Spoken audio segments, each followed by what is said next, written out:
Brilliance Audio. Unplanned by Natalie K. Martin. Performed by Belinda Fenty. Are you serious?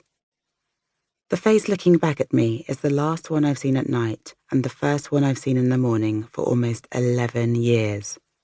But this is the first time I've seen it this pale, drained of blood and dumbfounded. I don't know, Zoe. I mean, you're pregnant.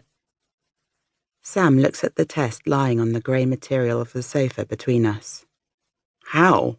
You're on the pill. I shrug, holding my shoulders up to my ears. I don't know. Maybe it was the food poisoning. I grimace, remembering the outcome of my first and what will definitely be my last try of oysters. I'd ended up in bed with a fever and a stomach that wouldn't hold on to anything for more than 2 minutes for days. I hadn't even bothered to take the pill because what was the point when I'd only throw it up again? We should have used condoms until I was sure that we were protected. I know that now. Sam turns to look out at the balcony. The sky is covered with paintbrush strokes of orange-tinted clouds, and despite it being hot and humid outside, the climate-controlled air in our apartment is cold on my skin. It's not April Fool's, is it? He jokes, turning back to look at me with a weak smile. I tilt my head to one side. 2 months too early. It was worth a try. He heaves a sigh that sounds like it should come with him rolling his sleeves up. So, what do we do now? I like that. Optimism flickers in my chest, replacing the doubt that set in since I took the test 2 days ago. It's been agonizing waiting for him to come home from a photo shoot in Melbourne, but we is good. We has possibilities. Well, it's bloody terrifying, I reply with a little laugh. I mean, it will be a huge change for both of us, but it could also be pretty cool too. Sam looks at me as if I've spoken in a language he doesn't understand before looking around the room, shaking his head. I get it. He's 10 years older than me, and becoming a dad at 48 wasn't in his life plan. He's probably thinking about the disruption that will inevitably follow.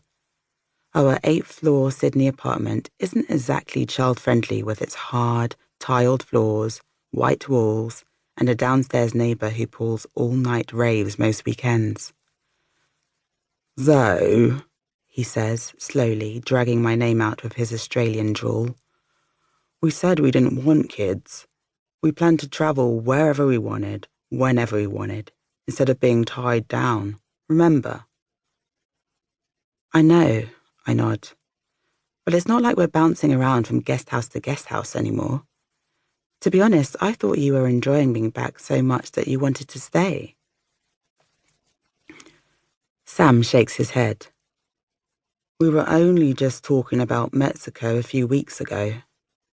I bite my lip to hold myself back. We signed the lease on our apartment 5 months ago, and from the way he's been talking, Sydney's in his future plans for at least another year. And even though we have just had a conversation about going to Mexico, it had been about attaching a couple of weeks onto a photo shoot he might be being booked for. Not as somewhere to move to. It would be Mexico, not Mars, I say instead, and reach out to take his hand in mine. His palm is clammy and his grip is firm.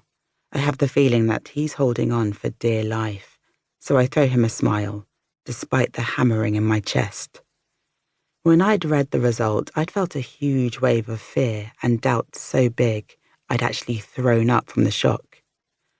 I hadn't noticed anything was wrong until I'd happened to look up my period tracking app and saw that I was late.